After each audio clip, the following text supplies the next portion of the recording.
शादी से 2 महीने पहले 2 आदमियों ने ज़बरदस्ती कर ली थी। शादी के दिन पता चला कि मैं पेट से हूँ। जब शादी की रात पति करीब आया तो सर्दियों में मेरे पसीने छूट रहे थे।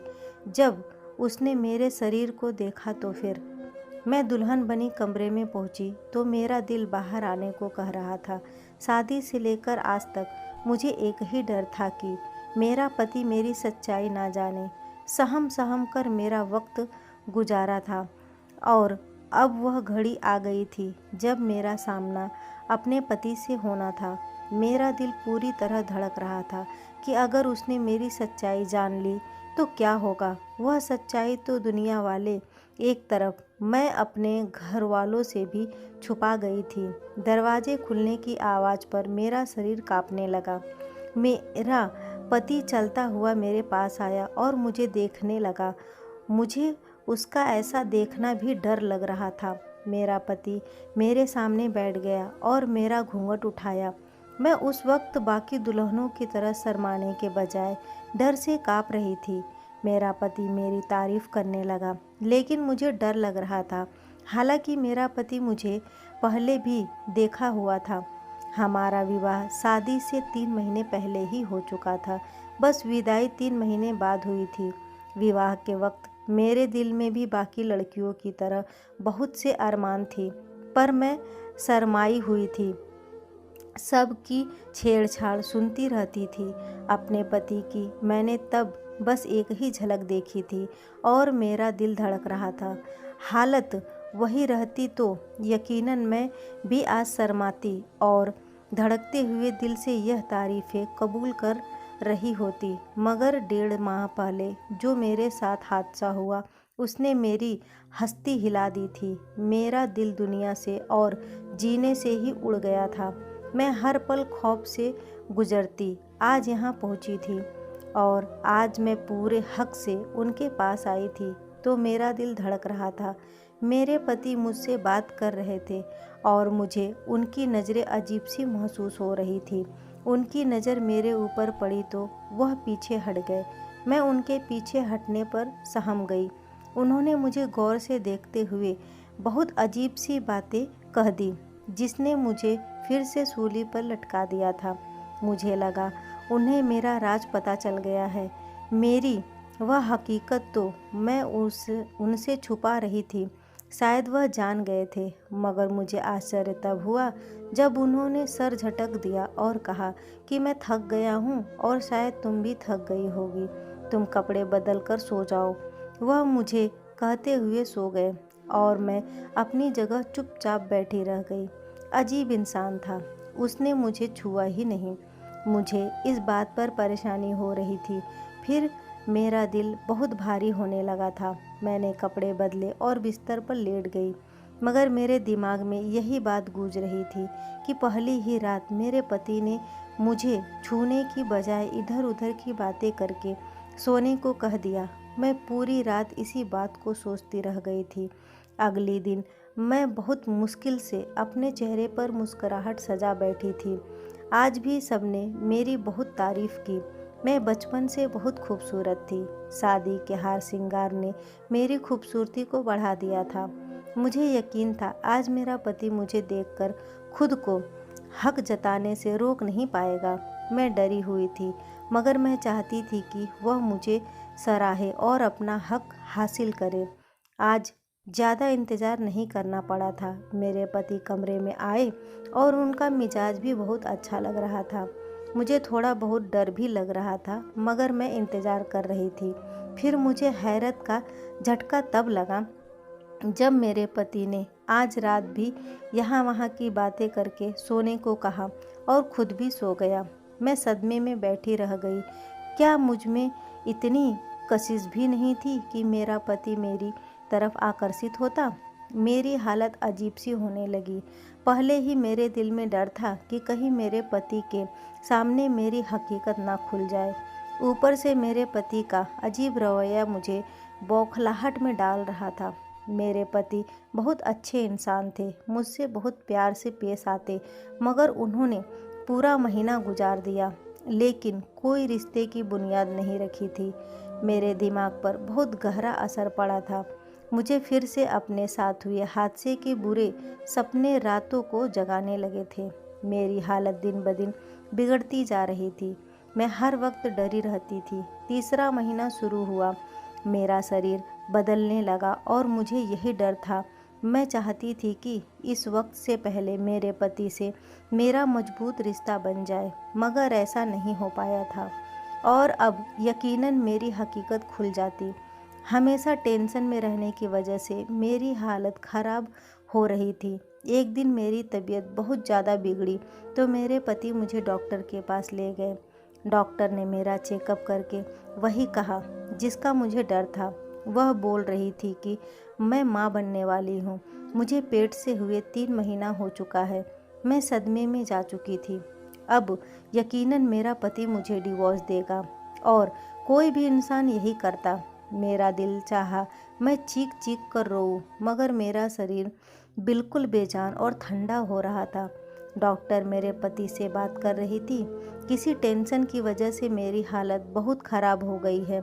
मुझे अच्छी खुराक के साथ साथ अच्छे माहौल की भी ज़रूरत है। वह नहीं जानती थी कि यह कैसा बच्चा है। मेरी आंखों में 6 महीने पहले गुजरा हुआ हादसा किसी फिल्म की तरह चल रहा था। विदाई से पहले अपने विवाह से 1 महीना बाद मैं एग्ज़ाम देने यूनिवर्सिटी जा रही थी कि मुझे 2 नौजवानों ने पकड़ लिया था। मैं उस वक्त सुनसान जगह पर थी। मेरी चीख पुकार से भी कोई फ़ायदा नहीं हुआ था और लड़के वहीं करीब किसी जगह ले जाकर मेरी बेबसी का फ़ायदा उठा लिया। मैंने उन सब के सामने हाथ जोड़ा और उन्हें रोका, मगर वो बहरे हो चुके थे। मैं चीख चीख कर रोना चाहती थी, मगर मेरी आवाज़ दबा दी गई थी। मैं कुछ नहीं देख पाई थी, ना मैं कुछ ज़्यादा जानती थी। मुझे बस इतना याद था, एक लड़का जिसने मेरे साथ गलत किया था वह मास्क लगाया हुआ था और उसके शर्ट पर भी अजीब सा कुछ लिखा हुआ था, मगर यह सबूत बाद में तलाश करने पर नहीं दिखे थे। उस वक्त सदमे में कुछ देर तो वहीं पड़ी रही। मुझे लगा कि मैं मर जाऊंगी। अगर ना मरी तब भी मैं अपनी जान ले लेना चाहती थी। कुछ देर बाद उन्होंने मुझे उसी जगह पर ले जाकर छोड़ दिया जहाँ से मुझे ले गए थे। मैं खुद को संभालती रोती रोती घर पहुँची तो छोटी बहन के अलावा कोई नहीं था। मैं अपने कमरे में जाकर बंद हो गई और फूट फूट कर रोने लगी। मुझे गम और परेशानी से बुखार हो गया था। रातों को मैं डर जाती थी। मुझे सपनों में वह दोनों नज़र आते थे। मैं रातों रात जगी रह जाती थी, मगर कभी किसी को बताने की हिम्मत नहीं कर पाई थी। घर वाले मेरा बहुत ख्याल रखते थे और एक हफ्ते बुखार ने मेरे चेहरे की रौनक छीन ली। फिर धीरे धीरे मैं संभलने लगी थी। जो मेरे साथ हुआ था, आहिस्ता आहिस्ता मैं उस तकलीफ़ से निकलने लगी। मैं घर वालों से वह बात छुपा रही थी और खुद को संभाल लिया, मगर कुछ दिन के बाद मेरी तबीयत में बदलाव महसूस होने लगी। अक्सर मेरा सर चकराने लगता और मुझे उबकाई आने लगती थी। मैं डर गई कि यह सब उस दिन का नतीजा ना हो। मैं चुपचाप यूनिवर्सिटी से लेडीज़ डॉक्टर के पास गई और चेकअप करवाकर भगवान से प्रार्थना की कि ऐसा ना हो जिसका मुझे खौफ है, मगर शायद भगवान को यही मंजूर था। मेरी रिपोर्ट में यही आया कि मैं प्रेग्नेंट हूँ। मैं बहुत रोई और भगवान को पुकारने लगी कि मेरे साथ ऐसा क्यों हुआ। अब मैं कहाँ जाती और किसको अपनी हालत का जिम्मेदार ठहराती। मेरे इस हालत का कौन गवाह बनेगा। मैं जानती थी मुझे ही गलत समझा जाता। घर आकर मैं गुमसुम रहने लगी। घर में मम्मी पापा दोनों बूढ़े थे और छोटी बहन नासमझ थी, इसलिए मेरी हालत को बीमारी समझ लिया था। मेरी हालत दिन ब दिन खराब होती जा रही थी। फिर शादी का हल्ला उठा तो मैं सहम सी गई थी। क्या मेरा पति मुझ पर भरोसा करता? कभी नहीं। वह मुझसे रिश्ता तोड़ देता और मैं हर किसी में बद किरदार मशहूर हो जाती। जब शादी हुई तो मैंने सोचा था कि शादी के बाद पति से कह देती हूँ कि मैं प्रेग्नेंट हूँ और जब बच्चा पैदा होता तो उसे 7 महीने का साबित करके यह मामला दबा देती, मगर यहाँ भी किस्मत ने मेरा साथ नहीं दिया था और मेरा पति मुझसे मोहब्बत के दावे करके, मेरा इतना ख्याल करके भी मुझसे फासला बना रहे थे।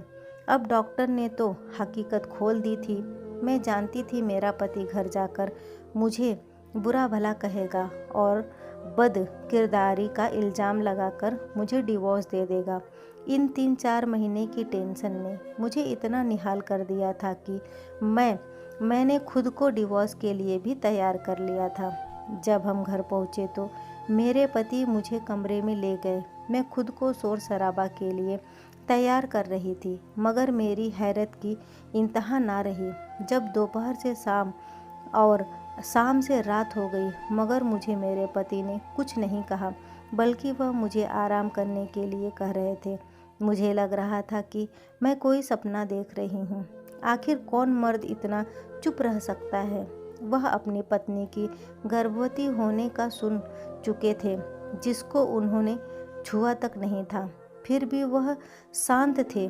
ऐसा क्या पॉसिबल था? मैं परेशान थी। मुझे उनके चुप रहने से हैरत हो रही थी और दिन ब दिन मैं उनकी मोहब्बत में गिरफ्तार होने लगी। मुझे यकीन होने लगा कि जिस मोहब्बत के दावे करते थे, शायद वह सच्ची। वक्त गुजरता जा रहा था और वह मेरा हर तरह से ख्याल रखने लगे थे। मेरे लिए फ्रूट लाते, दूध भी अपने हाथ से पिलाते। मैं इन सबको उनकी मोहब्बत समझती रही, मगर फिर भी कभी कभी मुझे उन पर बहुत हैरत होती थी। उनका इतना ख्याल रखने पर मुझे दोबारा कोई परेशानी नहीं हुआ था और मैंने सारा वक्त सुकून से गुजारा था। फिर मैंने शादी के 7 महीने बाद एक खूबसूरत बच्चे को जन्म दिया। मुझे इस बच्चे की किस्मत पर भी अफसोस हो रहा था और उसकी किस्मत में शायद बाप की मोहब्बत नहीं थी।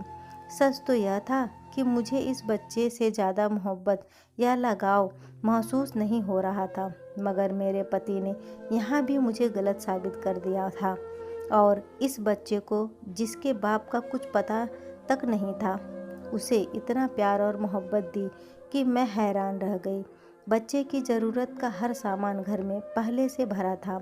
मैं माँ होकर अक्सर लापरवाही कर जाती थी, मगर वह बच्चे का हर वक्त ख्याल रखते थे, प्यार देते। जरा सा रोता तो तड़प जाते थे। मैं उनकी मोहब्बत हैरत से देखती रह जाती। खुशी के बजाय मैं अजीब घुटन सी महसूस करने लगी। आखिर इतना अच्छा कैसे हो सकता है? मुझे लगा इसमें इंसानियत बहुत ज़्यादा थी और शायद वह सारी मोहब्बत जो मुझे दी गई थी वह भी इंसानियत के नाते थी। मैं उनकी मोहब्बत उस बच्चे के साथ देख देख कर पागल होने लगी थी। वह बच्चा कभी दूध देर से मिलने पर रो देता तो वह मुझसे नाराज़ हो जाते थे और उसे उठाकर प्यार करते, बहलाते और चुप करवाते थे। यही सिलसिला कुछ दिन तक चला तो मेरी बर्दाश्त खत्म हो गई और एक दिन मैं अपने पति से लड़ पड़ी। मैंने उसे कहा कि वह इतना चुप क्यों है, मुझसे कभी सवाल क्यों नहीं किया। वह पहले मुझे और फिर मेरे बच्चे को इतना प्यार कैसे दे दिया। मैं चीख पड़ी थी। मुझे उनका ख्याल रखना और हमें प्यार देना उलझा रहा था। मेरे लड़ने पर वो खामोश नज़रों से मुझे देखने लगे, मगर मुझे जवाब नहीं दिया। पहले दिन उन्होंने मेरे भरे भरे शरीर को देखकर हैरत का इजहार किया था। मैंने उस वक्त बहाना बना दिया था कि मैं शादी के दिनों में बैठकर खाने लगी हूँ, इसलिए मोटी हो रही हूँ। तब मुझे उनकी सवालिया नज़रों पर हैरत हुई थी। अभी मेरे बस 2 महीना हुआ था और मुझ में इतना बदलाव नहीं आया था कि कोई पहचान सकता। मैं रो रही थी। मैंने उनसे पूछा कि क्या उन्हें पहले दिन मुझ पर शक नहीं हुआ था जब उन्हें मेरे शरीर में बदलाव महसूस की थी। वह बोले कि हाँ, मुझे शक हुआ था, मगर तुमने कुछ नहीं बताया। मुझे उनकी जवाब पर झटका लगा। मेरा सर अब चकराने लगा था। मुझे एहसास हुआ कि मेरे पति एक अजीब किस्म के आदमी हैं। वह जानते थे और उन्होंने पूछा नहीं कि ऐसा क्यों और कब हुआ। जानने की कोशिश तक नहीं की कि मेरे साथ क्या हुआ या फिर मैंने उनके साथ बेवफाई की है। मेरे झगड़ने पर वह बोले कि मैं तुम्हें आज एक हकीकत बताना चाहता हूँ। वह शांत थे। अब मुझे भी उनके इस व्यवहार की वजह जाननी थी। मैं इतना तो समझ गई थी कि कोई ऐसी बात है जिसकी वजह से वह ऐसे थे। कुछ ऐसा था जिसने उन्हें इतना अजीब बना दिया था। उस दिन उन्होंने जो सच्चाई बताई वह मुझे अंदर तक हिलाकर रख दी थी। उन्होंने बताया कि उनकी माँ के साथ इसी तरह गलत हुई थी और जब उनकी शादी हुई तो वह माँ बनने वाली थी। उन्होंने मेरे बाप को नहीं बताया बल्कि अपने अंदर दबा कर रखा और ब्याह कर आ गई। जब शादी के रात मेरे बाप को यह हकीकत पता चली तो उन्होंने बहुत हंगामा किया। उन्होंने मेरी माँ को बदकिरदारी के ताने दिए और बहुत ज़्यादा जुल्म की थी, मगर वह अपनी पत्नी को छोड़ने को तैयार नहीं थे। अपनी पत्नी को अपनाए रखा, रिश्ता कायम किया, मगर बस इतना ही रहम कर पाए, इससे ज़्यादा नहीं कर पाए थे। हालांकि मेरी माँ के साथ गलत हुआ था और उनका कोई कसूर नहीं था। वह मेरे बाप की तानों और डांट फटकार सुनती रही। फिर मैं पैदा हुआ। मैं बिन बाप का बच्चा था और मेरी परवरिश बाकी बच्चों के तरह नहीं होना चाहिए था। पर यहाँ भी मेरे बाप ने मुझे बड़ा किया और मुझे अपना नाम दिया, मुझे घर में रखा, पढ़ाया लिखाया। मगर एक फ़र्क रह गया था, क्योंकि मैं बिन बाप का बच्चा था। मुझे अपनी माँ के पति से सगे बाप की मोहब्बत नहीं मिली थी। मेरे पास दुनिया की हर चीज़ थी, मगर माँ बाप का पूरा प्यार कभी नहीं मिला था। फिर मेरे भाई बहन भी पैदा हुए। वह मेरी माँ के अपने बच्चे थे, मेरे बाप की सगी औलाद थे, इसलिए उनकी परवरिश अलग थी। उन्हें बहुत मोहब्बत दिया जाता था। मैं यह फ़र्क देखकर बड़ा हो रहा था और मेरे साथ जुल्म किया जा रहा था। मेरे अंदर बुराइयां फैलने लगी और मम्मी पापा के खिलाफ जहर भर गया था। बस अपनी माँ से गिला था कि जब शादी से पहले उनके साथ ज्यादती हुई तो उन्होंने मेरे बाप को क्यों नहीं बताया। उन्हें बताना चाहिए था कि वह अपने होने वाले पति को पहले से सच्चाई बताती और उनके फैसले का हक देती। मेरे नज़र में मेरी माँ के पति का कोई कसूर नहीं था। मेरी माँ ने छुपाकर उनके साथ गलत किया था, उनके हाथ बांध दिए थे। हालांकि उस मर्द में इतना हिम्मत था कि उसने ऐसी औरत को अपनाया, रिश्ता ख़त्म नहीं किया और बिन बाप के बेटे को भी अपना नाम दिया। शादी से पहले हकीकत का पता चलता तो कभी मेरी माँ को नहीं छोड़ता। उसे खुशी होती कि यह फैसला उसने अपनी मर्जी से किया है। मेरे पति बोल रहे थे और मैं पत्थर की तरह बन चुकी थी। मैंने अपने पति की माँ की किस्मत पाई थी तो यह था वह बात जिसकी वजह से उन्हें शक होने पर भी मुझसे सवाल नहीं किया, बल्कि हकीकत पता चली तो लड़ने या मारने के बजाय दिल से अपना लिया। मेरे पति ने मेरे तरफ देखा और मुझसे कहा कि मेरा तुमसे यही सवाल है कि तुमने मुझसे क्यों छुपाया। मतलब क्या तुम इन सब में शामिल थी? क्या तुम्हारा किसी लड़के से रिश्ता था? मैं उनके सवाल पर तड़प उठी। मैंने जल्दी से नहीं में सर हिला कर इनकार किया और उन्हें भरोसा दिलाने लगी, ऐसा कुछ नहीं है। मैंने कसम खाई और कहा, मैं बेकसूर हूँ। मैं वह दोनों आदमियों को नहीं जानती, उनकी शक्ल तक नहीं देखी। मैं पाकीज़ा हूँ। मेरा कभी किसी गैर मर्द से कोई रिश्ता नहीं है। मैंने अपने दिल में किसी को रखा था तो वह मेरा पति था। मेरे भरोसा दिलाने पर वह बोले, जब ऐसा था तो क्यों छुपाया? मुझे क्यों नहीं बताया कि तुम्हारे साथ गलत हुआ था? तुम तो खुद ही मजबूर थी, क्यों खुद को सताती रही? किस बात से डरती थी? क्या मेरी माँ वाली बेवकूफ़ी दोहराई? मैं उनके सवाल पर निढाल सी हो गई। मैं उन्हें क्या बताती? औरत सिर्फ इल्ज़ाम से डरती है। मुझे भी यही डर था कि मुझ पर यकीन नहीं किया जाएगा। मेरे पास कोई सबूत नहीं था और मैं उनको क्या बताती। आज के ज़माने में ऐसे मर्द तो बहुत कम रह गए हैं। लोग तो झूठे इल्ज़ाम पर रिश्ते तोड़ देते हैं। फिर मैं तो खुद पर वह सब झेल चुकी थी। मैंने उनके जिद पर कहा कि मुझे क्या खबर थी कि आप मुझ पर भरोसा करेंगे या नहीं। अगर शादी की रात सवाल कर देते तो मैं खुद सब कुछ बता देती, कुछ भी नहीं छुपाती। अगर मुझे अंदाज़ा होता कि मेरा पति इतना अच्छा है तो मैं खुद को इतना तकलीफ़ क्यों देती। मेरे रोने पर मेरे पति ने मेरा हाथ थाम लिया और मुझसे कहा कि अब याद रखना, मुझे तुम पर यकीन है और अब ज़्यादा मत सोचना। मैंने प्यार भरी नज़र से उन्हें देखा। मेरा दिल उनकी मोहब्बत पर खुशी से भड़क उठा था। आज सब कुछ खुल चुका है। मुझे लग रहा था कि आज हम दोनों ने अपनी हर सच्चाई एक दूसरे को बता दी है, मगर मैं गलत थी। अभी तो मैं बहुत सी सच्चाइयों को नहीं जानती थी। अभी तो मेरे सर पर आसमान गिरना बाकी था। अब इन सब से बेखबर खुश हो गई थी। मेरी ज़िंदगी अपने पति के वजह से अच्छी और पुरसुकून गुजरने लगी थी। अब मेरा भरोसा अपने पति पर कुछ ऐसा कायम हो गया था कि मैं अपनी हर एक बात उन्हें बता देती थी। मैं अपने बच्चे को भी प्यार कर देने लगी थी और कुछ दिन बाद मुझे दोबारा से माँ बनने की खुशखबरी मिली थी। इस बार यह फ़र्क था कि मैं भी इस खुशी को खुलकर महसूस कर रही थी, पर मेरे पति के व्यवहार में तो कभी बदलाव आया ही नहीं था। इस बार भी वैसे ही ख्याल रख रहे थे जैसा पहले रखा था। वह मुझे ज़्यादा काम भी नहीं करने देते थे।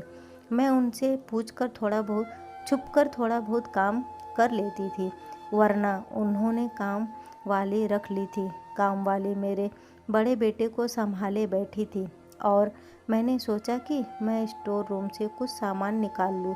वह सारा सामान जो बड़े बेटे के पैदा होने के बाद ज़रूरत पड़ा था।